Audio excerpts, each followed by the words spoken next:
கிறிஸ்துக்குள் பிரியமான தேவனுடைய பிள்ளைகளே, மறுபடியும் அவருடைய தூய பாத தண்டையிலே அவருடைய வார்த்தைகளுக்காக காத்திருக்கக்கூடிய பெரும் பாக்கியத்தை தேவன் நம் அனைவருக்கும் பாராட்டி இருப்பதற்காக நான் தேவனை ஸ்தோத்திரிக்கின்றேன்.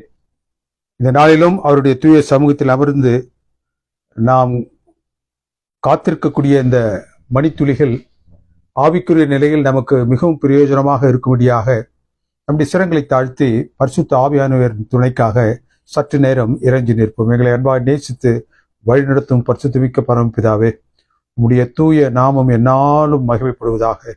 இந்த நாளிலும் தேவரீர் தம்முடைய சமூகத்தில் நாங்கள் அமர்ந்து கற்க இருக்கக்கூடிய இந்த சத்தியத்தை நீர் எங்களுடைய உள்ளங்களில் எழுதி அதன்படி நடப்பதற்கேற்ற பலத்தோடு நாங்கள் இந்த இடத்தை விட்டு கடந்து செல்ல நீர் எங்களுக்கு இரக்கம் செய்திடலாம். நாங்கள் கடைசி காலத்தில் வாழ்கின்றோம் சுவாமி. எங்களுக்கு உம்முடைய சத்தியத்தின் தெளிவு இருந்தால் மாத்திரமே உடைய பரத்தை நாங்கள் அண்ட முடியும் என்பதை நினைந்து உடைய பாதத்தில் எங்களை ஒப்புக் கொடுக்கின்றோம். எங்களை ஏற்றுக்கொள்ளும் வழிநடத்தும் கிறிஸ்துவின் நாமத்தினால் ஜெபிக்கின்றோம் எங்கள் அன்பின் பரிசுத்தமிக்க பரமபிதாவே, ஆமென். கர்த்தராகிய இயேசு கிறிஸ்துவின் ஊழிய நாட்களில் அவர் எல்லோரோடும் பழகக்கூடிய பண்புள்ளவராக காணப்பட்டார். லூக்காவின் புத்தகம் 15வது அதிகாரம் வசனங்கள் 1-2 என்ன சொல்லுகின்றது? அவர் ஆயக்காரர்களோடும் பாவிகளோடும் அவருடைய வசனங்கள் கேட்கப்படும்படியாக அவர்கள் அவரை அண்டி வரும்படியாக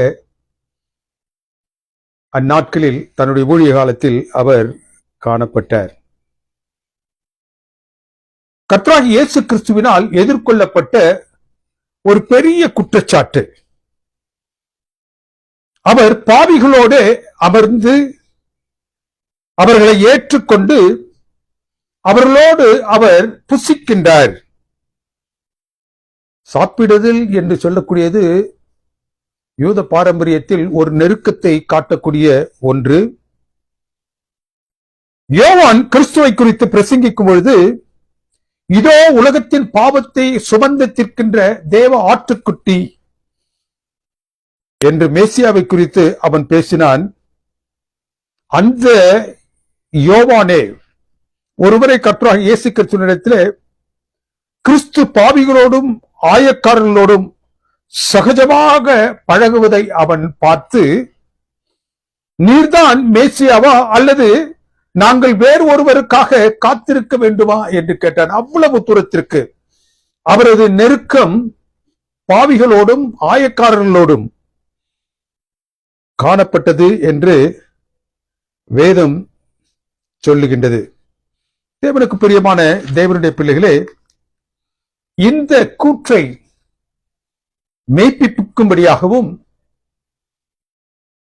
அவருக்கு பாவிகளோடு இருக்கக்கூடிய நெருக்கத்தை காட்டும்படியாகவும் பாவிகளை அவர் நேசிக்கின்றார் என்று மற்றவர்கள் அறிந்து கொள்ளும்படியாகவும், தேவனுக்கு பிரியமானவர்களே, பாவிகள் தன்னண்டை வந்து சேர வேண்டும் என்று ஆத்மார்த்தமாக நினைக்கக்கூடியவர் என்பதை மற்றவர்கள் அறிந்து கொள்ளும்படியாகவும் 3 ஓமானங்களை அவர் கூறினார். மேய்ப்பனின் ஓமானம், 100 ஆடுகளை உடைய ஒரு மேய்ப்பன் ஒரு ஆடு வழி தவறி போகும் என்றால் அந்த ஆட்டை கண்டுபிடிக்கும் நாள் வரைக்கும் அவன் மிகவும் பாரத்தோடு காணப்படுவான் என்றும், அவனுடைய மந்தையில் அந்த 100 ஆடுகளும் இருக்கும் என்றால் தான் அவன் மகிழ்ச்சியுறுவான் என்றும் ஒரு ஓமானத்தை அவர் சொன்னார். காணாமல் போன ஆடு, காணாமல் போன காசை குறித்து அவர் பேசுகின்றார். அக்காலத்தில் காசு மாலையில், நெக்லஸில் 10 காசுகள் மதிப்பை உடைய 8 அல்லது 10 காசுகளை உள்ளடக்கிய காசு மாலைகளை போடுவார்கள். அதில் ஒன்று துளைந்து போனால் ஒரு மணவாளன் மணவாட்டியை வந்து பார்க்கும் பொழுது அவளுடைய கழுத்தில் அணிந்திருக்கக்கூடிய அந்த நெக்லஸில், அந்த மாலையில் அங்கு இருக்க வேண்டிய அந்த 10 நாணயங்களும் இருந்தால்தான் அது காசு மாலையாக ஏற்றுக்கொள்ளப்படும். அதில் ஒன்று துளைந்து போனால், அந்த 10 காசுகளில் ஒன்று துளைந்து போனால் அது காசு மாலையாக இருக்காது. ஆகவே அந்த காசை அவள் என்ன செய்தால், பெருக்கி சுத்தம் செய்து எப்படியாகிலும் அதை கண்டு கொள்ள வேண்டும் என்று அந்த பெண் பிரயாசப்பட்டாள். தொலைந்து போன ஆட்டிற்கு ஜீவன் உண்டு, அது தொலைந்து போன இடம் தெரியாது. தொலைந்து போன இந்த காசிற்கு ஜீவன் இல்லை, அது தொலைந்து போன இடம் தெரியாது, அதனால் திரும்பி வரவும் முடியாது. இந்த அனுபவத்தை பகிர்ந்து கொண்ட கர்த்தராகிய இயேசு கிறிஸ்து கடைசியாக இன்னொரு ஓமானத்தை சொல்லுகின்றார். காணாமல் போன மைந்தன், கெட்ட குமாரன். இந்த கெட்ட குமாரன் அனுபவத்தை the parable of prodigal son என்பதை காட்டிலும், it is the parable of bereaved father. It is not talking about a sinning son, but the bereaved father. அநேக நேரங்களில் இந்த ஓமானத்தை நாம் பேசும்பொழுது கெட்ட குமாரனுடைய கதை என்கின்றோம். அது அப்படி அல்ல. பாவத்தில் உழந்து துளைந்து போன மகன் அவனுடைய அனுபவத்தை காட்டிலும் அவனுக்காக துக்கத்தோடு அவனுடைய வருகைக்காக காத்துக் கொண்டிருக்கக்கூடிய ஒரு தந்தையின் கதை என்பதை வேதம் நமக்கு இங்கு தெளிவாக சொல்லுகின்றது. ஒரு தந்தைக்கு 2 குமாரர்கள் இருந்தார்கள். அந்த தந்தையினுடைய சொத்து பிரிக்கப்பட வேண்டும் என்றால் அக்காலத்தில் ஒரு சட்ட முறை இருந்தது. முதல் குமாரனிற்கு 3/2 பகுதி. ஏனென்றால் அவன் சிரேஷ்ட புத்திரன், முதல் குமாரன். இரண்டாம் வருபவனுக்கு 3/1 பகுதி. இது எப்பொழுது பிரிக்கப்பட வேண்டும் என்றால் ஒரு தந்தை மரித்த பிறகு பிரிக்கப்பட வேண்டும். தேவனுக்கு பிரியமானவர்களே, தந்தை இருக்கும் பொழுதே ஒரு சொத்து பிரிக்கப்படும் என்றால் அது அவமரியாதை. அது அவமரியாதை மட்டும் அல்ல, அது ஒரு பெரிய சிவில் அஃபென்ஸ், குற்றம். அந்த குற்றத்திற்கு என்ன ஒரு தண்டனை என்றால் அவன் கல்லெறிந்து கொல்லப்பட கடவன். எவனொருவன் தந்தை இருக்கும் பொழுதே தன்னுடைய சொத்தை பிரித்து தாரும் என்று கேட்கின்றாரோ அவன் கல்லெறிந்து கொல்லப்பட கடவன். It may be a made up story, but it proves bigger point. இந்த இளைய மகன் தன்னுடைய தந்தையிடத்தில் சென்று he is not pleading, he is not requesting, he is demanding that his portion should be given to him. நீர் மரித்தால் இவைகள் எல்லாம் எனக்கு கொடுக்கப்பட வேண்டுமோ, அதை நீர் இப்பொழுது எனக்கு தாரும். Give me my portion. எப்படியும் அது என்னுடையது தானே, அதை இப்பொழுதே தாரும். அதை நிர்வகிக்கக்கூடிய திறன் எனக்கு இப்பொழுது இருக்கின்றது. I can manage myself because I am grown. தெளியா என்று கிரேக்க பதத்தில் சொல்லுவார்கள். I am now perfect. I can manage things myself. ஆகவே எனக்கு சேர வேண்டியதை நீர் எனக்கு பிரித்து தாரும். It was an inheritance. இது அவனுடைய சம்பாத்தியம் அல்ல, இது அவனுடைய தந்தையினுடைய சம்பாத்தியம். அதில் எந்த உழைப்பும் அவன் கொடுக்கவில்லை, அது அவனுடையதல்ல. இந்த இளையகுமாரன் ஏன் தன்னுடைய தகப்பனிடத்தில் போய் தனக்கு சேர வேண்டியதை நீர் பிடித்து தாரும் என்றான்? He was weary of his father's government and his management. அவன் தன்னுடைய தகப்பனுடைய நிர்வாகத்தில் அவர் எப்படி மேலாண்மை செய்கின்றாரோ அந்த மேலாண்மையில் அவனுக்கு இப்பொழுது நம்பிக்கை இல்லை. He wanted to come out of father's sight. தன்னுடைய தகப்பனுடைய பார்வையில் இருந்து தான் வெளிவர வேண்டும் என்று அவன் ஆசைத்தான். He was proud himself. அவனில் ஒரு பெருமை, அந்த பெருமை என்ன செய்தது? தனிமையை நாடியது, பாவ வழியை தெரிந்து கொண்டது. அதை செய்வதற்காக தூர தேசத்தை அவன் தெரிந்து கொண்டான். Distancing from the Lord. Every step he took away from his father, he is taking a closer step to Satan. அவனுக்கு ஒன்று புரியவில்லை. ஒவ்வொரு அடியும் தேவனுடைய சமூகத்தை விட்டு அவன் அப்புறமாக கடந்து செல்லும் பொழுது அவன் சத்ருவாக சாத்தானிற்கு அருகில் சென்று கொண்டிருக்கின்றான் என்பதை அவன் உணரவில்லை. அவன் சொல்றான், நான் காத்துட்டு இருக்கேன், தந்தை மரிக்கும் வரை நான் காத்துக் கொண்டிருக்கின்றேன். ஆனால் இப்பொழுது என்னில் இருக்கக்கூடிய இந்த இளமை போய்விடுமே, நான் அதை அனுபவிக்கும்படியாக இருக்கக்கூடிய என்னுடைய இளமை இப்பொழுது இருக்கும் பொழுது அதை நான் அனுபவிக்க வேண்டும். அப்படி என்றால் எனக்கென்று சேர வேண்டிய அந்த பகுதியை நீர் எனக்கு பிரித்து தாரும். எனக்கு பிரியமானவர்களே, ஏன் இந்த ஓமானத்தை கர்த்தராக இயேசு கிறிஸ்து சொன்னார்?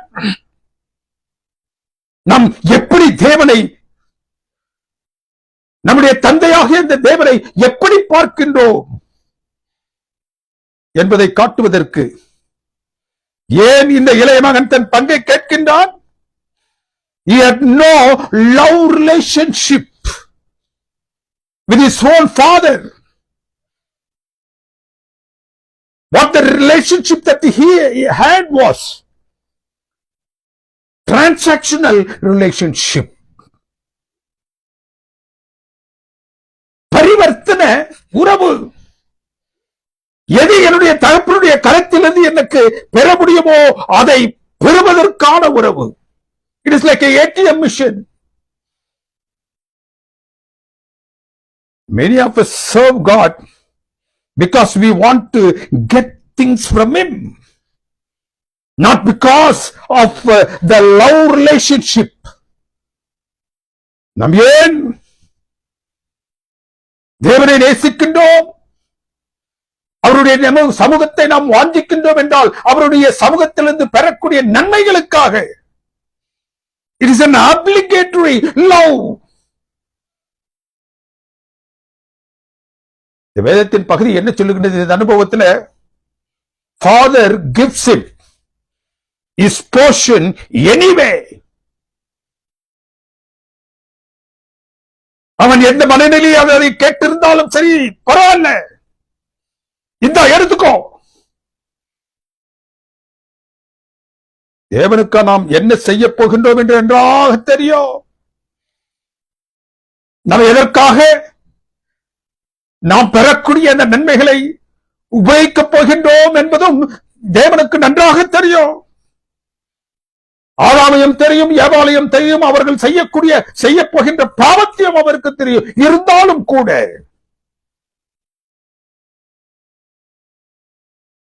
கெட்டகுமாரனை போல் நாம் என்ன செய்ய போகின்றோம் என்பதை அறிந்தும் நமக்கு ஜீவன், சுக, நல, பலத்தை அவர் கொடுத்திருக்கின்றார். நாம் எப்படியாக இந்த கெட்டகுமாரனை போன்று செல்ல போகின்றோம் என்று நன்றாக அறிந்திருக்கக்கூடிய அந்த தேவன் இன்றைய காலையில் நம்மை தட்டி எழுப்பி ஜீவனையும் சுவாசத்தையும் கொடுத்திருக்கின்றார். நம் மீது வைத்திருக்கக்கூடிய அலாதியான அன்பு, நம்பிக்கை, நேசம், தேவன் நமக்கு பலன் கொடுத்து அந்த பாவத்தை, எந்த பாவத்தையும் நாம் செய்யாமல் இருப்பதற்கு ஞானத்தையும் கொடுக்கின்றார். But this fellow was leading himself to riotous life. கட்டுக்கடங்காத, எப்படியாகலும் இந்த பாவத்தை செய்து தீர்க்க வேண்டும் என்ற சகலவித வற்புறுத்தலோடு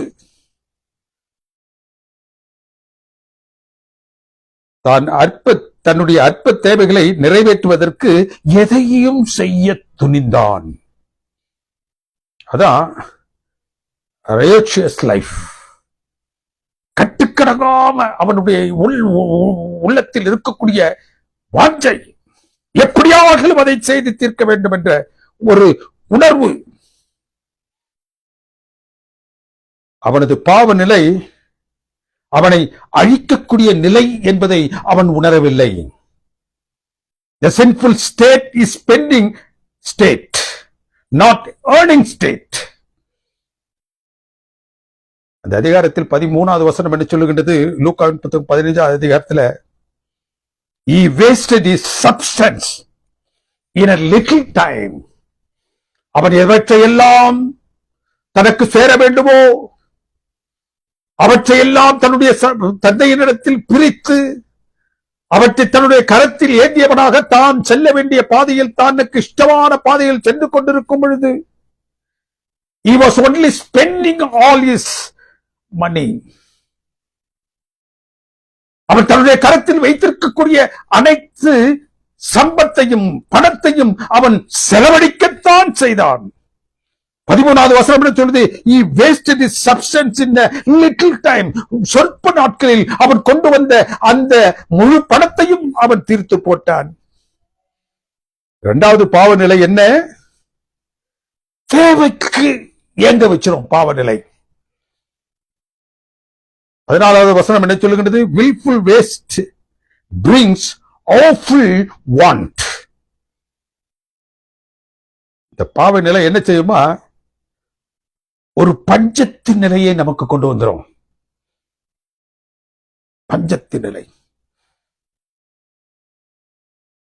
தன்னுடைய கரத்தில் இருக்கக்கூடிய பணத்தை தான் தோண்டித்தனமாக செலவழிக்க செய்யும். அதன் முடிவு எப்படி இருக்கும் என்றால், தன்னுடைய கரத்தில் ஒன்றுமில்லையே என்று சொல்லக்கூடிய ஒரு நிலைக்கு அது உன்னை கொண்டு சென்று விடும். பாவ நிலை. அடுத்து 15வது வசனம் சொல்றது, தூர தேசத்தில் ஒரு குடியானவனிடம் அவன் போய் என்ன செஞ்சானா, ஒட்டிக்கொண்டான். ஒட்டிக்கொள்ளுதல் என்றால் என்ன? நீ எதையாவது கொடு, நான் உனக்காக எந்த பணியை செய்ய வேண்டும் என்றாலும் நான் செய்கின்றேன். Just attaching with somebody for livelihood. பாவநிலை அதைத்தான் செய்யும். மூன்றாவது, அந்த பாவநிலை என்ன செய்யும்? தன் பிரஜா உரிமையை இழக்க செய்து அகதியாக அடுத்த தேசத்திற்கு அது கொண்டு செல்லும். எல்லா உரிமையும் பெற்ற ஒரு பிரஜையை போன்று வாழ்ந்து கொண்டிருக்கக்கூடிய ஒரு மனிதனை பாவ நிலை என்ன செய்யும்? நாடு கடத்தும், அகதியாக செல்ல செய்யும். அறிமுகமல்லாத இடத்தில் தன்னுடைய வாழ்க்கை செய்வதற்கேற்ற சூழலை அது உருவாக்கும். அடுத்து பாவ நிலைமையில என்ன இருக்கும்? திருப்தியின்மை. அந்த பாவ நிலைமையில என்ன இருக்கும்? கடைசியாக மரணம். தேவனுக்கு பிரியமானவர்களே, it will lead to you to the lowest of low, to live with what is beneath you. என்ன செய்யுமா? அந்த பாவ நிலை நீ பார்க்கக்கூடிய நிலையில், ஒரு மனிதன் சராசரி நிலையில் பார்க்கக்கூடிய அந்த அனுபவத்திற்கெல்லாம் கீழாக It will bring you down to the maximum level. It will bring you to the level of beneath. கீழ் நிலையில்.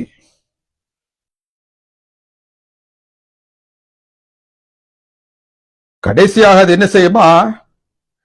தேவன் எதையெல்லாம் விட்டு விலகு என்றாரோ அதையெல்லாம் செய்யும்படி செய்யும். It will lead you to work against the Lord.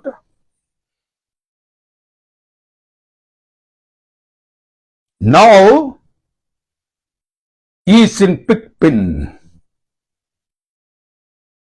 ராஜபோகத்தில் வாழ்ந்து கொண்டிருந்த தன்னுடைய இல்லத்தில் இருந்து அவன் தன்னுடைய சொத்தை பிரித்து எடுத்துக் கொண்டு வந்து தான் சுகபோகமாக வாழ வேண்டும் என்று கருதி அவன் தன்னுடைய வாழ்க்கையில் தூரமாக சென்று கொண்டிருக்கும் பொழுது அவனுடைய களத்தில் இருந்த எல்லாம் அவனை விட்டு சென்ற பொழுது அகதியாக ஒரு இடத்தில் இன்னொரு மனுஷனிடத்தில் போய் ஒட்டி கொண்டான். தன்னுடைய அன்றாட வயிற்று பசியை தீர்ப்பதற்காக அவன் ஒட்டி கொண்டான். கடைசியில அந்த பாவம் அவனை எங்கு கொண்டு சென்றுச்சு தெரியுமா? Many times we think that whatever the sin that we do that is flourishing us, நம்மை உயர்வான நிலையில் அந்த பாவம் கொண்டு செல்லுகின்றது என்று நாம் நினைத்துக் கொண்டிருப்போம். ஆனால் what is the reality? It will take you down to beneath. கீழாக. எவ்வளவு கீழாக அவன் போனா? ஒரு பன்றி கிடை, பிக் பின், பன்றி கிடைக்கு. இந்த ஓமானத்தை கேட்டுக் கொண்டிருப்பவர்கள் பரிசேயர், சதுசேயர், வேதபாரகர்கள். அவர்களுக்கு தேவன் பேசுகின்றார். Anything demanded from God will lead to destruction and dissatisfaction.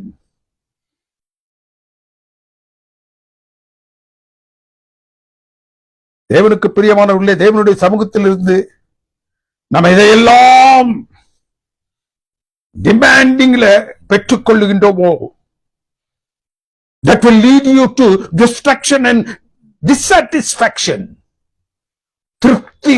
திருப்தியற்ற ஒரு சூழ்நிலை, அழிவுக்கு ஏதுவான ஒரு சூழ்நிலைக்கு தான் அது நம்மை கொண்டு செல்லும் என்று இந்த வேதத்தின் பகுதி சொல்லுகின்றது. He is now incarcerated by his liberty, by his freedom. எதை அவன் சுதந்திரம் என்று நினைத்தானோ, எதை அவன் சந்தோஷம் என்று நினைத்தானோ, அது அவனுக்கு ஒரு சிறைவாசத்தை போன்ற அனுபவத்தை கொண்டு வந்தது. பிக்பின். கடைசியாக தான் சந்தோஷமாக இந்த உலகத்தை அனுபவிக்க வேண்டும் என்று பாவ வழியில் செல்லக்கூடிய ஒரு மனிதரை கடைசியாக அந்த பாவம் எங்கு கொண்டு செல்லும் என்றால் அந்த பன்றி கிடைக்கு கொண்டு செல்லும். It will lead you to Pikpin.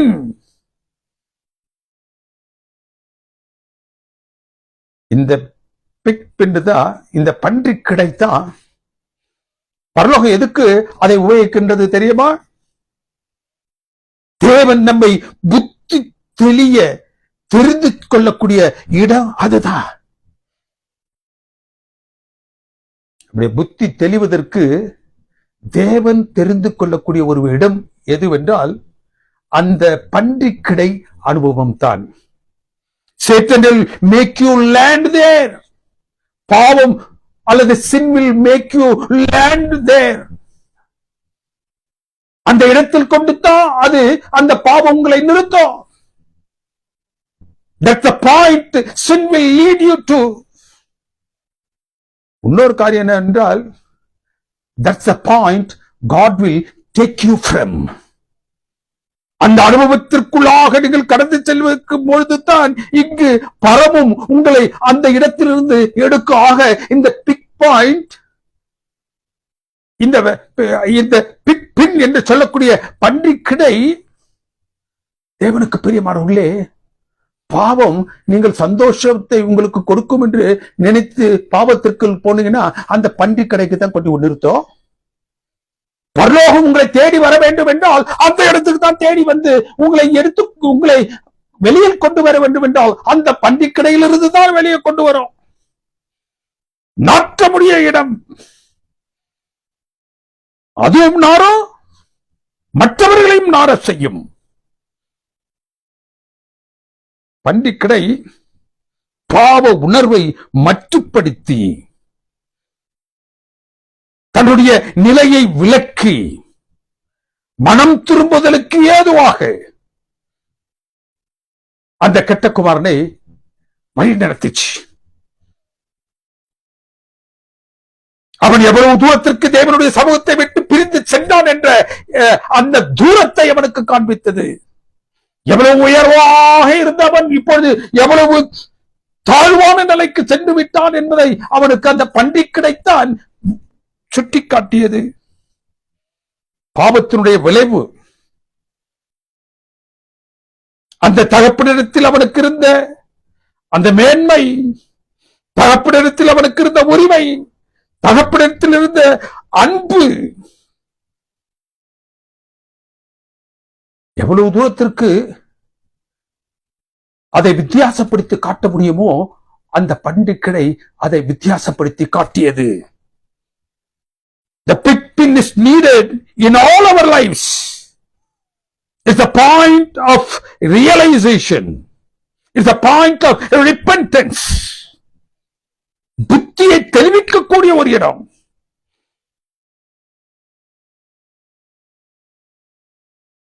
எல்லா கிறிஸ்துவ பிள்ளைகளும் நீங்களும் நானும்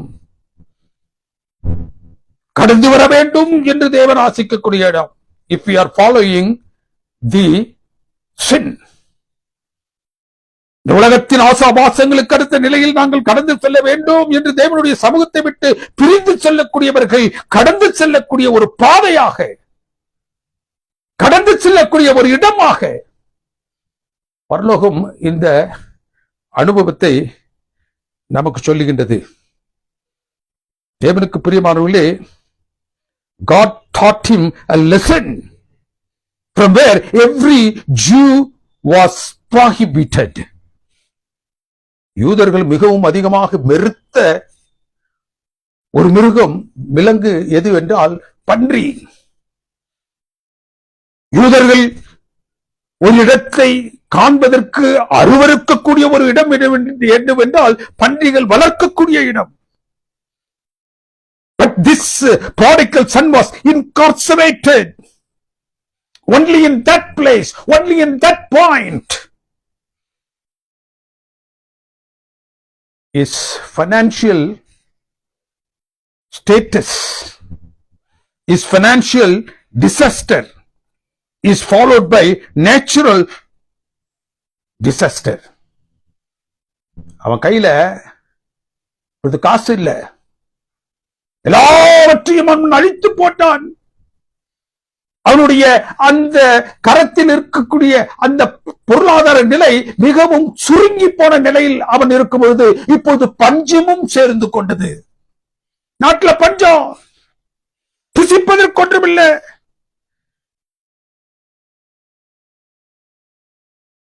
தேவனுக்கு பிரியமானவர்களே, புறஜாதியார்களுடைய கரத்துல வெறுக்கத்தக்க ஒரு பணியை,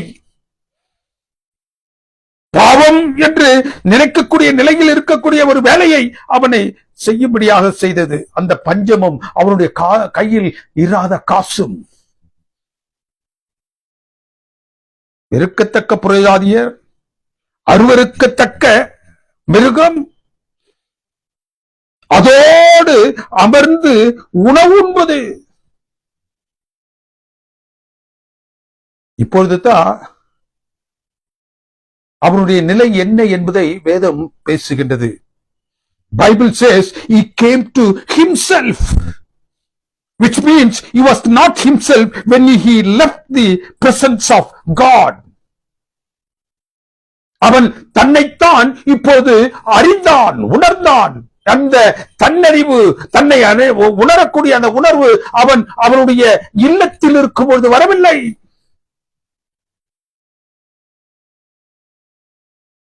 தேவன் அநேக நேரங்களில் நம்முடைய போக்களை விட்டுத்தான் பிடிப்பார்.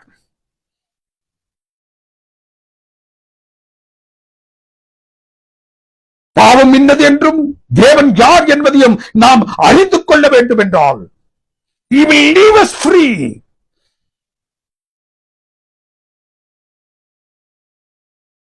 It was the mud he realized himself.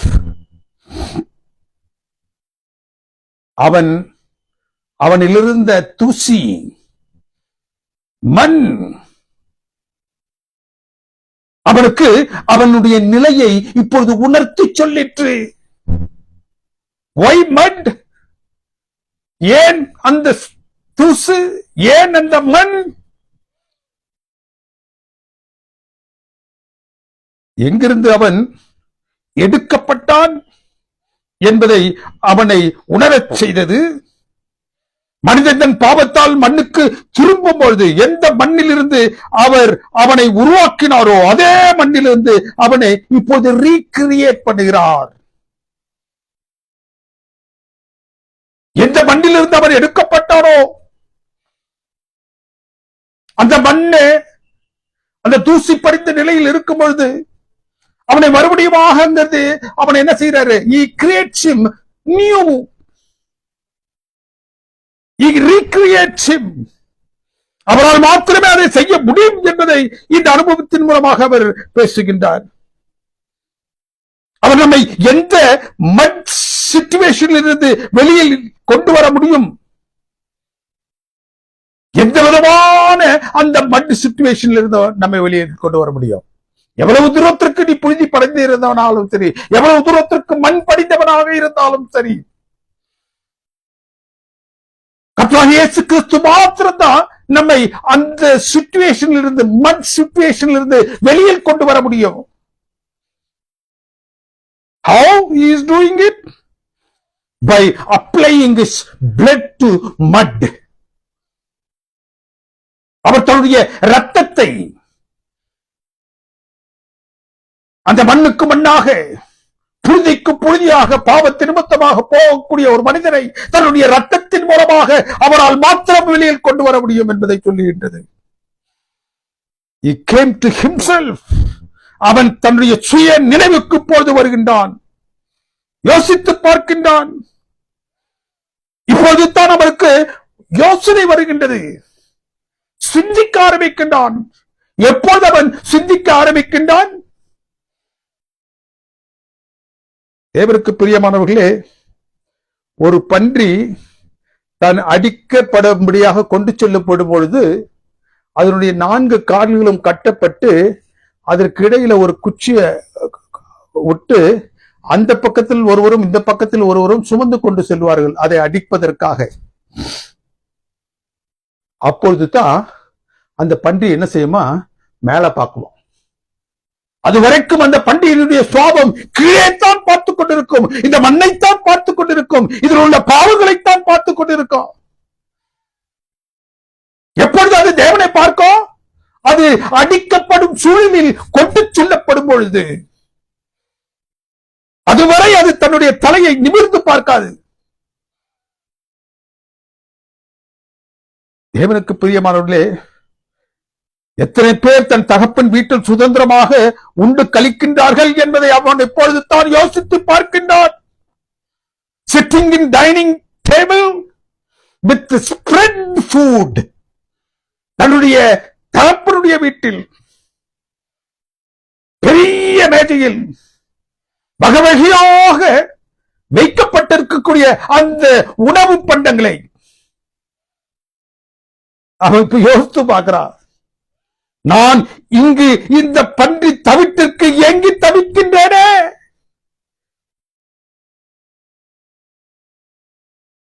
அவன் தன்னுடைய உல்லாச வாழ்க்கையினுடைய கடைசி இடம் உயர்வு, மேன்மை, சந்தோஷம், சமாதானம் என்று பார்த்தா, ஆனால் அவருடைய அனுபவத்தில் அது ஒரு பன்றிக்கடையாக அமைந்து போயிற்று. The height of his sight was beneath.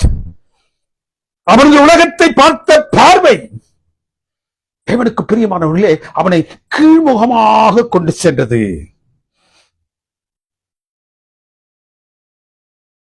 தேவனுக்கு பிரியமானவர்களே, God was good with him. தேவன் அவனுக்கு நல்லவராக இருந்தார். எப்படி? தேவன் நமக்கு பாவத்தின் கோரத்தை காட்டத்தான் செய்கிறார். அந்த பாவத்தின் கோரத்திற்குள்ளாக செல்வதற்காக அல்ல. அவன் பன்றி தீனியை புசிக்கவில்லை. அதான் வேதம் சொல்லுது. He never ate, but he was so much grieved on it. அதற்காக அவன் ஏங்கி தவித்தான். இந்த பன்றி தவிட்டு அவர் தின்ன விடல. Because it was a lesson taught to him about the sin, about the world that he was willing to cherish. இந்த நேரத்தில் தான் அவன் தன் நிலையை உணர்ந்து எழுகின்றான். He rose at once. அவன் தன்னுடைய இருதயத்தில் ஒன்று நினைச்சான். அவன் எழுந்து தன்னுடைய இல்லத்திற்கு போக வேண்டும் என்று அவன் நினைக்கும் பொழுது அவன் தன்னுடைய இருதயத்தில் ஒன்று நினைச்சான். என்ன நினைச்சா? ஒரு பாடத்தை நமக்கு அவன் விட்டு செல்லுகின்றான். என்ன பாடம்? அவன் என்ன சொல்கிறான்? நான் போய் என்னுடைய சகப்பனிடத்தில், I will go and tell him that I am no longer thy son. நான் உம்முடைய குமாரனாக இருப்பதற்கு தகுதியற்றவன்.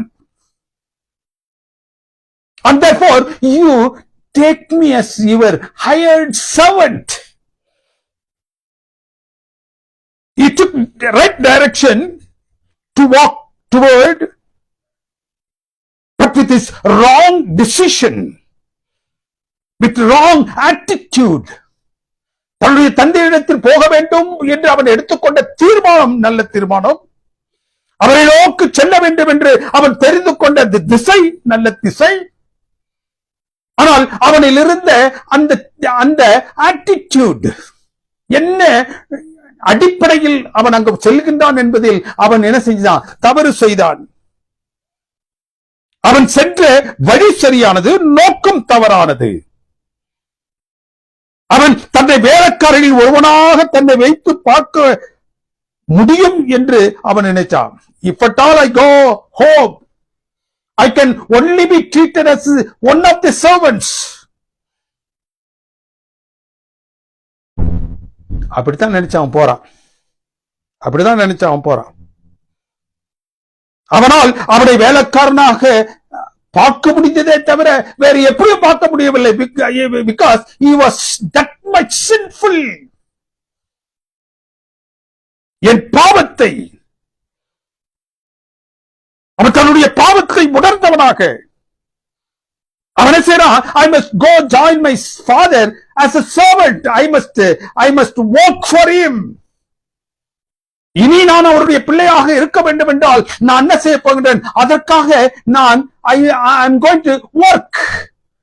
அவருடைய படிகளை செய்யக்கூடியவனாகத்தான் போக முடியும்.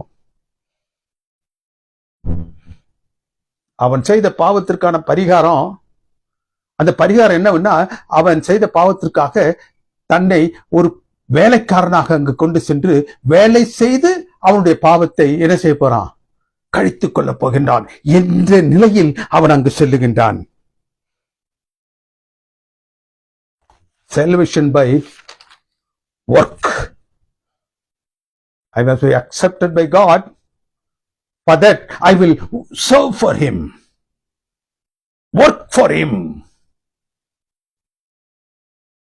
என் கிரியைகளின் மூலம் ரட்சிப்பை நான் பெறுவேன் என்று அவன் தீர்மானித்தான். I must work for my salvation. ஏன் வேலைக்காரனாக? The hired worker should work and earn their livelihood. And therefore, he was going with the servant mentality, not son mentality. அவன் என்னவா அங்க போக விரும்பினா, நான் செஞ்ச பாவத்துக்கு என்னுடைய தகப்பனுடைய இல்லத்துல போய் என்னுடைய பாவங்களை கழித்துக் கொள்ள வேண்டும் என்றால் நான் என்ன செய்யணும்? அங்கு கொடுக்கப்படுகின்ற வேலைகளை செய்து I must earn my right. என்னுடைய அந்த ரட்சிப்பை நான் என்ன செய்யணும்? நான் பணி செய்து பெற்றுக் கொள்ள வேண்டும். He was going with the servant mentality, not with son mentality. தந்தை ஒவ்வொரு நாளும் தன் மகன் வருவான் என காத்திருந்தார். He was with the father mentality because he was eagerly waiting for him to come to him. அவருக்காக எதிர்பார்க்கக்கூடிய அந்த தந்தை என்ற நிலையில் அவனை எதிர்பார்க்கின்றார். அவரை சென்று சேர வேண்டும் என்று பாவத்தில் இருந்து உடந்து செல்லக்கூடிய அவன் என்ன செய்யறான்? வேலைக்காரனாக என்னுடைய பாவத்தை போக்கிக் கொள்ளும் முன்னமாக நான் வேலை செய்து அவருடைய பாதத்தண்டையில் செல்ல வேண்டும் என்று சொல்லுகின்றான். மகன் என்ற பந்தம் வேலை செய்து பெறுவதல்ல. The son relationship is not by your work.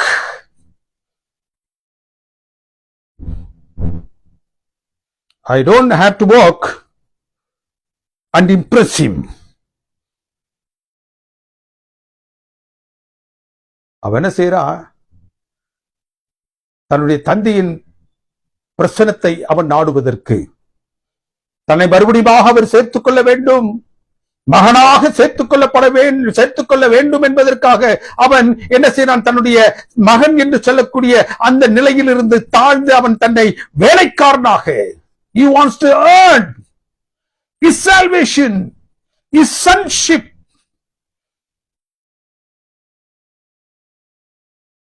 அநேக நேரங்கள்ல இந்த ஒரு நிலையத்தான் நாம் கற்பனைகளை கைக்கொள்வதில் நாம் வைக்கின்றோம். We should keep the commandments not to be saved. நாம் ரட்சிப்பை பெற வேண்டும் என்பதற்காக பரிசுத்தமான தேவன் எழுதி கொடுத்த அந்த கற்பனைகளை கையை கொள்ள வேண்டும் என்பது அல்ல. But we think that way. என்னுடைய பரிசுத்த பாதத்தை அண்ட வேண்டும் என்றால் அந்த கற்பனைகள் தான் என்ற நிலையில் to be saved we should keep the commandments என்று நாம் சொல்லுகின்றோம்.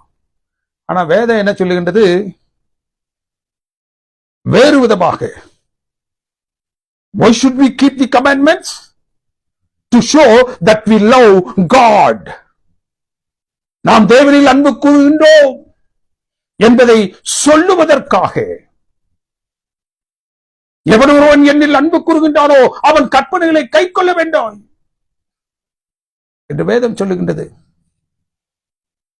அவர் மீதான அன்பை வெளிப்படுத்த வேண்டும் என்றால் கற்பனைகளை கைக்கொள்ள வேண்டும், அவ்வளவுதான். அது கற்பனைகளை கைக்கொள்ளுதான் நான் ரட்சிக்கப்பட போகின்றேன், நான் என்னுடைய சால்வேஷன் இஸ் தேர் என்றதெல்லாம் இரண்டாவது. But to show that you love God, you should keep the commandments. ரட்சிப்பு தேவனால் அவரது குமாரர் மூலம் கிருபையினால் பெறக்கூடிய ஈவு என்பதை இந்த பரிசேயர் சதுசேயர் பிரேதப்பாரர்கள் ஏற்றுக்கொள்ளவில்லை என்பதற்காக அதை சொன்னார். In his father's home, he wants to be hired servant.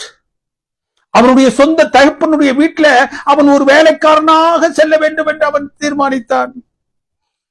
Where there is no place allotted for servants. அவனுடைய தகப்பனுடைய வீட்டில தான் மகனாக செல்ல வேண்டும் என்று செல்லக்கூடிய அந்த நிலையில அந்த வீட்டில இன்னும் இல்ல, வேலைக்காரன் என்று சொல்லக்கூடியவனுக்கு அங்க இடம் இல்லை. Only the sons can enter into. தேவனுடைய வீட்டில் அவருடைய பிள்ளைகளுக்கு மாத்திரமே இடம், வேலைக்காரர்களுக்கு அல்ல என்பதை அவன் உணரவில்லை.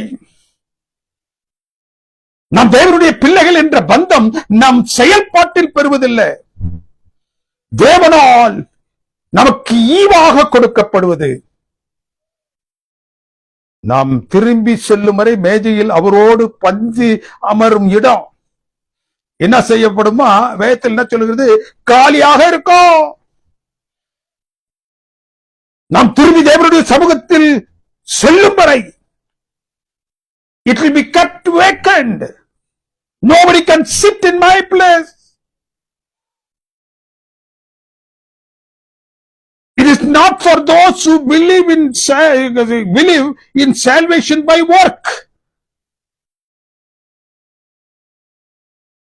நான் என்னுடைய ரட்சிப்பை கிரியையின் மூலமாக பெற்றுக்கொள்வேன் என்பதற்கு அந்த இடம் இல்லை.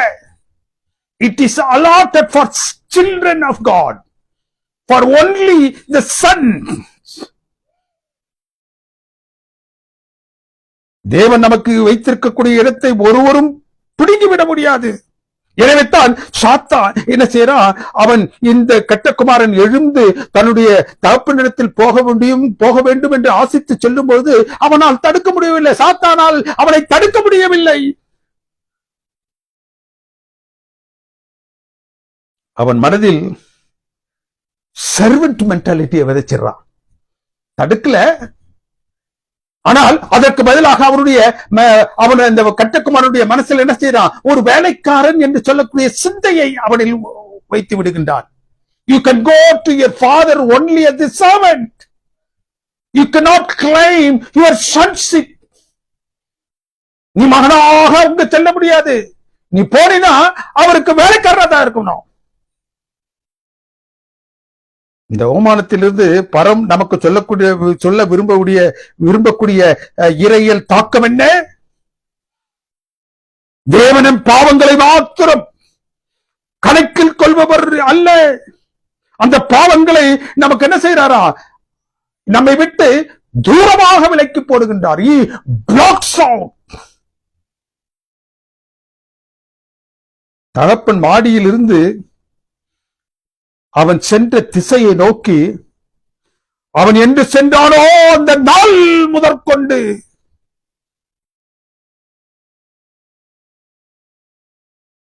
காத்துக் கொண்டிருக்கின்றான்.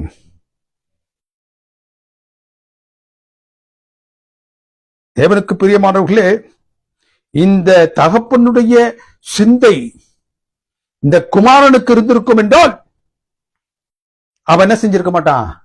அந்த வேலைக்காரன் அப்படின்னு சொல்லக்கூடிய அந்த மைண்ட்ல அங்க போயிருக்க மாட்டான். அவன் கண்களுக்கு முன்பதாக அவன் பாவங்கள் தான் தெரிஞ்சிருச்சு.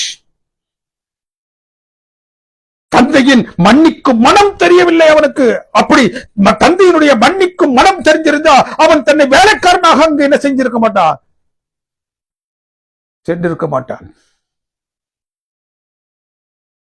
On his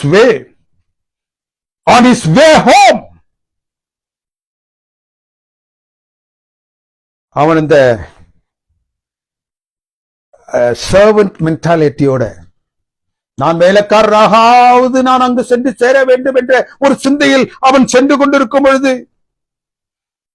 தந்தை அவனை தேடி ஓடி வருகின்றான்.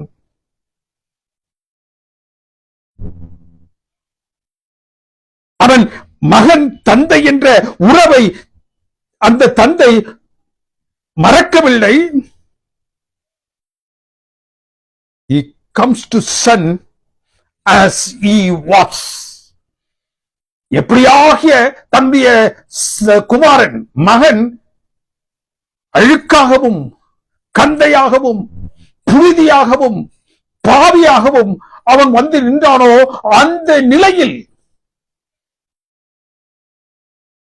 இந்த தந்தையானவன் அவனிடமாக ஓடிச் செல்லுகின்றான். அவன் மகன் தந்தை என்ற உறவை இந்த தந்தை மறக்கல. He goes to his son as he was, with dirt of sin and shortcomings. ஏன்? பாவிகளாகிய நமக்கும் ரட்சிப்பு சாத்தியம் என்பதை காட்டுவதற்காக. To show that our salvation is free for us.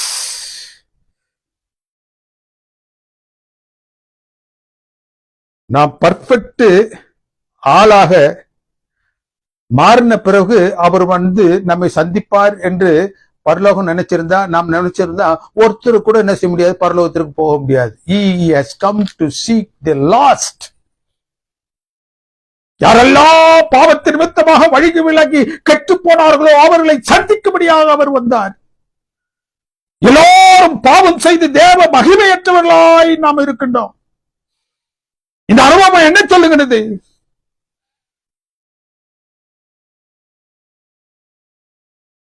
நாம் பூர்ணப்பட்டவர்களாக இருக்கும் பொழுது பரலோகம் நம்மை சந்திக்குன்னு இந்த அனுபவம் சொல்ல. When we are yet sinners, நாம் பாவிகளாக இருக்கும் பொழுதே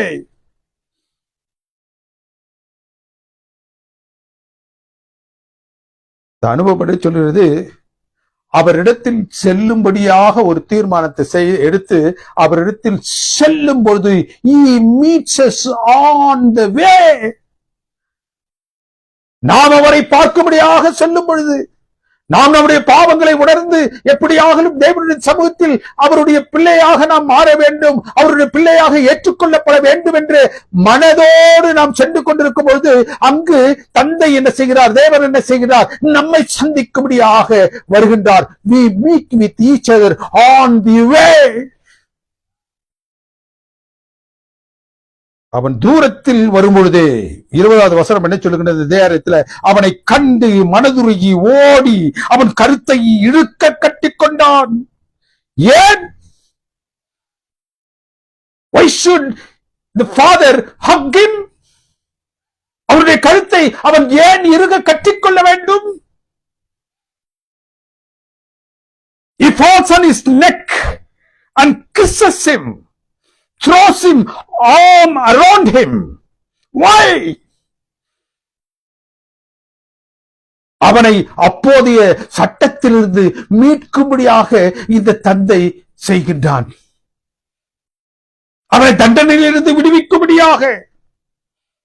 ஒரு மகன் தான் தகப்பன் ஜீவனோடு இருக்கும் பொழுது சொத்தை பிரித்துக் கொண்டு போகிவிட்டான் என்றால் அவன் கல்லெறிந்து கொள்ளப்பட வேண்டும் என்று சட்டம் சொல்லுகின்றது. இந்த நிலையில் பாவத்தை நோக்கி ஓடி சென்ற தன்னுடைய குமாரன் தன்னை நோக்கி இப்பொழுது திரும்பி வந்து கொண்டிருக்கின்றாரே, அவன் வரும்பொழுது ஒருவேளை அந்த சட்டம் எனக்கு முன்பாக அவனை சந்தித்து விட்டது என்றால் அவனை கல்லெறிந்து கொண்டு போட்டு விடுமே. ஆகவே அந்த சட்டம் அவனை சந்திப்பதற்கு முன்னதாக தான் அவனை சந்திக்க வேண்டும் என்று ஓடி சென்று அவனுடைய கழுத்தை இறுக கட்டி கொண்டான். அவனை இறுக கட்டிக் கொள்வதற்கான காரணம் எரியப்படுகின்ற அந்த கற்கள். ஒருவேளை சட்டம் அவனை கொன்று போட வேண்டும் என்று ஆசித்து அந்த கற்களால் எரியப்படுவான் என்றால் அந்த கற்கள் முதலாவது என்ன செய்யட்டும்? பாதிக்கட்டும். எரியப்பட்ட கற்கள் தன் மீது விடட்டும், மரணம் தன் வழியே செல்லட்டும் என்று. உன் மீது கல்பட வேண்டும் என்றால் அது என் மீது முதலாவது பட வேண்டும். Christ comes in between. பாவிகளாக நீங்களும் நானும் பெற வேண்டிய அந்த தண்டனைக்கு இடையில் கர்த்தராகிய இயேசு கிறிஸ்து என்ன செய்கிறார்? நுழைகின்றார். அவர்கள் அவனை தண்டிப்பதற்கு முன், சட்டம் அவன் ஜீவனை எடுப்பதற்கு முன், பாவத்தின் சம்பளமாகிய மரணம் நம்மை சந்திப்பதற்கு முன் கிறிஸ்துவின் மரணத்தின் மூலமாக அவர் நம்மை சந்தித்தது போன்று அவனை அவர் சந்திக்கின்றார். தன்னுடைய மரணத்தின் மூலம் நமக்கு வரும் மரணத்தை தடுத்து போடுகின்றார். இரண்டாவது காரணம், அவரை மறுபடியுமாக மகனாக மாற்றுவதற்கு மோதிரம், வஸ்திரம், பாதரட்சியை அணிவிக்கின்றான். ஏன்? அவன் தன்னுடைய இல்லத்திற்கு கொண்டு செல்லப்பட வேண்டும் என்றால் என்ன தகுதியில் அவன் இருந்தால் எடுத்து செல்லப்பட முடியுமோ அந்த தகுதிக்கு அவனை என்ன செய்யறாரு? மாற்றுகிறார். He cannot go without the garment of his house. மோதிரம் இல்லாமல், தன்னுடைய மகன் என்று சொல்லக்கூடிய அந்த உரிமை இல்லாமல், அந்த இல்லத்திற்கே உரிய வஸ்திரம் இல்லாமல், பாதரட்சி இல்லாமல் அவன் செல்ல முடியாது என்பதற்காக அவை அனைத்தையும் அவனுடைய கரத்தில் அவன் அப்போதே வச்சுக்கிட்டு இருக்கிறான். The bereaved father is the parable of bereaved father, not the prodigal son. எல்லாவற்றையும் தன்னுடைய கரத்திலே அனுதினமும் வைத்திருக்கிறான். எப்ப என் மகன் வந்தாலும் அவனை வழியில் சந்தித்து அவனை தகுதிப்படுத்தினால் என்ன செய்வேன்? என்னிடத்தில் சேர்த்துக் கொள்ளுவேன்.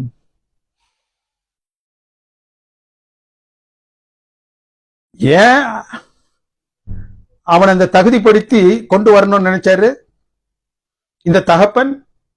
Because he was holding a party. ஒரு விருந்தை அவன் ஏற்பாடு செய்து வைத்திருந்தான். It was a rare and complete celebration. Whenever the lost is found, heaven throws a party. Rejoice over sin return. ஒரு பாவி பணம் திரும்பி வரும்பொழுது முழு பரலோகம் என்ன செய்தான்? களி கூறுகின்றது. It is a rare opportunity. That party is now called. அந்த விருந்து இப்போது செய்யப்பட்டிருக்கிறது. அந்த விருந்திற்குள்ளாக அவனை அழைத்துச் செல்ல வேண்டும். குமாரன் சட்டத்தின்படி தண்டிக்கப்பட்டிருந்தால் அங்கு பார்ட்டி இருந்திருக்காது, ஃபியூனரல் சர்வீஸ் தான் இருந்திருக்கும். If this father had delayed for some time, அவனை வழியில் சந்தித்து அவனை தகுதிப்படுத்தாமல் இந்த தகப்பன் இருந்திருப்பார் என்றால் அவனுக்கு பார்ட்டி அல்ல, விருந்தல்ல, இங்கு இந்த ஃபியூனரல் சர்வீஸ். சடலம் கொண்டு வரப்பட்டு அடக்க ஆராதனைத்தான் அங்கு நடந்திருக்கும். It's not the story of prodigal son, dear friends. If you say so, you will make sinner a star. இந்த அனுபவத்தை prodigal son என்று சொல்லக்கூடிய அனுபவமாக நீங்க சொன்னீங்கன்னாக்கா நீங்க என்ன செய்றீங்க? ஒரு சின்னிங் சன்ன ஸ்டாரா, பாவத்தையின் பிடியில் பாவத்தை நோக்கி ஓடிக்கொண்டிருக்கக்கூடிய ஒரு மகனை நீங்க என்ன செய்யறீங்க? உயர்த்தி பிடிக்கிறீர்கள். You are upholding the sinning son, not the bereaved father, loving father. It's a story of loving and bereaved and caring father who is looking for all of us to come home. அவரே நல்ல மேய்ப்பன், அவரே தொலைத்து போட்ட அந்த வெள்ளிக்காசை கண்டுபிடிப்பவர், அவரே தொலைந்து போன மகனை தன்னண்டை சேர்க்கக்கூடியவர். The lost son is now home by the bereaved father. துக்கம் நிறைந்த நிலையில் அவன் எப்பொழுது சென்றாரோ அந்த நாளில் இருந்து தன்னை வருத்திக் கொண்டிருந்த தகப்பன் இப்போது அவருடைய அந்த இளைய தொலைந்து போன மகனை கண்டுவிட்டார். அவன் வந்துட்டான் வீட்டுக்கு. The moment he had come home, the one who was with him left him. மூத்த சகோதரன் வயலில் வேலை செய்துவிட்டு திரும்பும் பொழுது விருந்தில் பங்கு கொள்ளவில்லை. The feast was there at home, at his home. இந்த விருந்து அவருடைய இல்லத்தில் வைக்கப்பட்டிருக்கக்கூடிய விருந்தில் அவன் கலந்து கொள்ளவில்லை. தந்தை அவனோடு சேர்த்து பார்க்கிறார். My son, the son who is with me, my son who is with me. தேவனுக்கு பிரியமான தேவனுடைய பிள்ளைகளே, என்னவெல்லாம் செய்தால் உம்மை நான் இம்ப்ரெஸ் பண்ண முடியுமோ அவற்றை எல்லாம் நான் செய்தேனே. புலம்புகிறான்.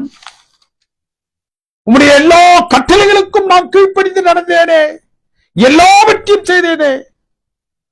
I worked so much to impress you.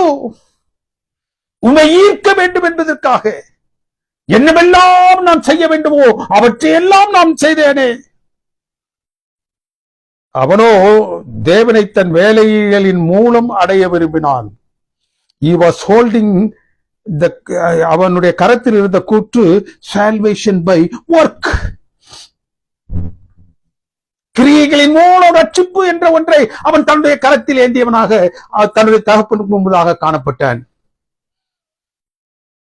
பரிசேயர் they hope to earn the eternal life and fail to comprehend the meaning of forgiveness.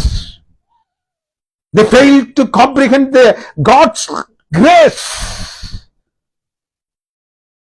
இந்த மூத்த குமார் சகோதரனும் அப்படியே தான் இருந்தான். பரிசேயரில் போன்று தான் அவன் காணப்பட்டான். அவன் இந்த இளையகுமாரன் தன்னுடைய சொத்தை பிரித்து எடுத்து செல்லும் பொழுது அவன் என்ன செய்யல, அவனை சகோதரனாய் ஏற்றுக்கொண்டு அவனை என்ன செஞ்சான், அனுப்பி வச்சான். இப்பொழுது அவன் மனம் திரும்பி வரும்பொழுது அவனை அவன் சகோதரனாக ஏற்றுக்கொள்ளவில்லை. அவனை சொன்ன தகப்பனை நோக்கி, உம்முடைய மகன், he is your son.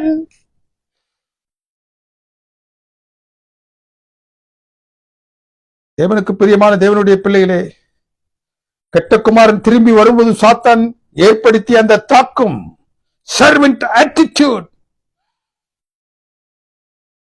அந்த attitude இப்பொழுது யாருக்கு இருக்குதுன்னா மூத்த மகன் இடத்துல இருக்குது. மூத்த மகன் என்ன சொல்றா, 30வது வசனத்துல, வேசிகளிடம் உம்முடைய சொத்தை இழந்து அழித்து போட்டவன். நீங்க நன்றாக இந்த அருமையான வேத பகுதியை வாசித்தீர்கள் என்றால் அவன் இந்த கட்டகுமாரன் வேசிகளிடத்தில் செல்லவில்லை. there is no reference. அவன் மீது குற்றப்படுத்தி பேசுகின்றான். He spent all his money in recklessly extravagant.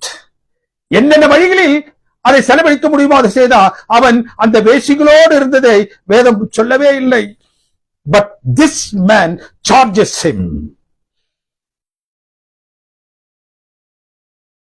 அவன் சொத்தை கேட்டு பெற்று அதை அழித்து போட்டதுதான் அவன் செய்த பாவம். This parable is not of conversion of sinners, rather restoration of believers. தேவனுக்கு பிரியமானவர்களே, பாவியின் மனமாற்றத்தை, மத மாற்றத்தை காட்டிலும் மனமாற்றத்தை, அந்த மனமாற்றத்தை உடையவர்களாக வரும் பொழுது தேவன் மறுசீரமைப்பு செய்கிறார், புதுப்பிக்கின்றார். மீண்டும் பழைய நிலைக்கு அவர் அவனை தூய நிலைக்கு கொண்டு வருகின்றார். தேவனுக்கு பிரியமான தேவனுடைய பிள்ளைகளே, இந்த அனுபவத்தின் மூலமாக தேவன் நம்மோடு பேச வாஞ்சிப்பது என்ன? நாம் எவ்வளவு பாவிகளாக இருந்த பொழுதிலும் நாம் தேவனுடைய தூய சமூகத்தை நாட வேண்டும் என்று நம்முடைய மனதில் ஏக்கம் உள்ளவர்களாக, நம்முடைய அந்த இருதயத்தை கிழித்த வண்ணமாக தேவனுடைய சமூகத்தை நோக்கி வரக்கூடிய நிலையில் நம்மை ஏற்படுத்திக் கொள்ளும் பொழுது பரலோகம் நம்மை தேடி வருகின்றது, நம்மை தகுதிப்படுத்துகின்றது. எந்த நிலையில் நாம் ஏற்றுக்கொள்ளப்பட வேண்டுமோ அந்த நிலையில் ஏற்றுக்கொள்ளப்படுவதற்கான எல்லா விதமான காரியங்களையும் பரலோகம் நமக்கு செய்கின்றது. The only thing you have to do is to take steps to relinquish the sins that is in you, to reconcile before the Lord, repent in His presence. அவருடைய சமூகத்தில் இந்த மாறுதலோடு நாம் அவரை செல்லும் பொழுது நாம் எவ்வளவு பெரிய பாவியாக இருந்த போதிலும் அவர் நம்மை ஏற்றுக்கொள்கிறவராக காணப்படுகின்றார். அவர் நம்மை ஏற்றுக்கொள்ளுகின்றார். இந்த கெட்டகுமாரனின் மனதில் எழுந்த அந்த தாக்கம், I must go unto him, I must join my father, if not as son, as a servant. இன்னைக்கு பரலோகம் உங்களை என்னையும் அழைக்கின்றது. அந்த பரலோகத்தின் அந்த ரட்சிப்பின் வாய்ப்பை நீங்கள் உங்களுடைய கிரியைகளின் மூலமாக பெற்றுக்கொள்ள வேண்டும் என்று அழைக்கவில்லை. You are a son when you repent yourself. தேவனுடைய சமூகத்தினுடைய பாவங்களுக்காக நீ உன்னை தாழ்த்தி அவருடைய கரம் உன் மீது பட வேண்டும் என்பதற்காக நீ வருவாய் என்றால் he does this. அதை அவர் செய்கின்றார். நீ அவரிடத்தில் வேலைக்காரனாக போய் உன்னுடைய கிரியின் மூலமாக பெற வேண்டிய இடத்தை பெறுவதற்காக அல்ல, நீ அவனுடைய பிள்ளை என்ற ஒரு நிலையை அவர் உனக்கு பாராட்டும் பொழுது எல்லாம் விலகி ஓடிவிட்டோம். You are his son, you are his daughter, and Christ is waiting upon us for us to come back.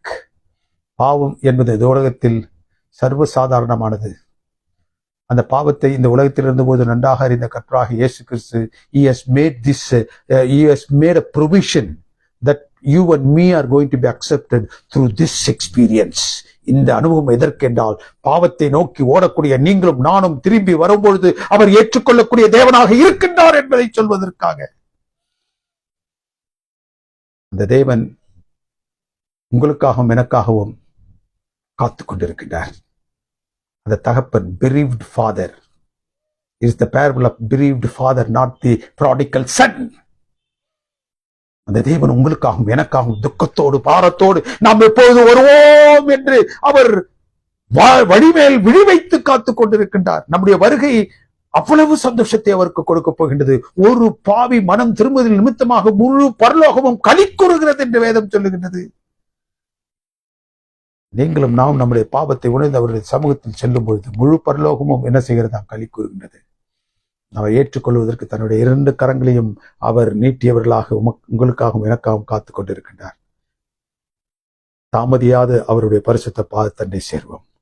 கர்த்தர் தாமே உங்களை அவரை ஆசீர்வதித்து வழிநடத்துவராக. எங்களை நேசித்து வழிநடத்தும் பரிசுத்தமிக்க பரமபிதாவே, இந்த பரிசுத்தமான மணித்துளிகளில் உங்களுடைய பரிசுத்தமான வார்த்தைகளை நாங்கள் தியானிப்பதற்கு நீர் பாராட்டி தயவிற்காக நன்றி செலுத்துகின்றோம். இதோ இந்த துக்கத்தோடு எங்களை ஏற்றுக்கொள்ள காத்திருக்கக்கூடிய அந்த தந்தை, the bereaved father-ஐ குறித்து நாங்கள் இந்த நாளில் கண்டோம். இது நாள் வரைக்கும் prodigal son-ஐ, கெட்ட குமாரனை குறித்து நாங்கள் படித்தோம், தியானித்தோம்.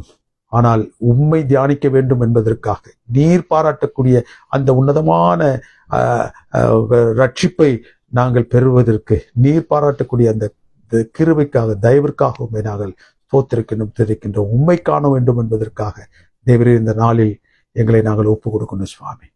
எங்களை ஏற்றுக்கொள்ளக்கூடிய தந்தையாக நீர் இருப்பதற்காக உங்களுக்கு நன்றி செலுத்துகின்றோம். உங்களுடைய பாவங்கள், குற்றங்கள், குறைகள், மீதல்கள் யாவற்றின் தயவாக எங்களுக்கு மன்னித்து நாங்கள் உங்களுடைய பிள்ளைகளாக தொடர்ந்து ஜீவிப்பதற்கேற்றபடி தயவை நீர் எங்களுக்கு பாராட்டும்படியாக கர்த்தராகிய இயேசு கிறிஸ்துவின் தூய நாமத்தினால் மிகுந்த தாழ்மையோடு ஜெபிக்கின்றோம் எங்கள் பரிசுத்தமிக்க பரமபிதாவே, ஆமென். நம்முடைய கர்த்தராகிய இயேசு கிறிஸ்துவின் கிருபையும் பிதாவுடைய அன்பும் பரிசுத்த ஆவியானுடைய அனுநயிக்கும் சிநேகமும் நம் அனைவரோடு விசேஷமாக இந்த அருமையான சத்தியத்தை அங்கிருந்து கேட்டுக்கொண்டிருக்கக்கூடிய தேவரீர் தமது பிள்ளைகள் ஒவ்வொருவரோடும் இன்றும் சதா காலங்களில் இருப்பதாக. ஆமென், ஆமென்.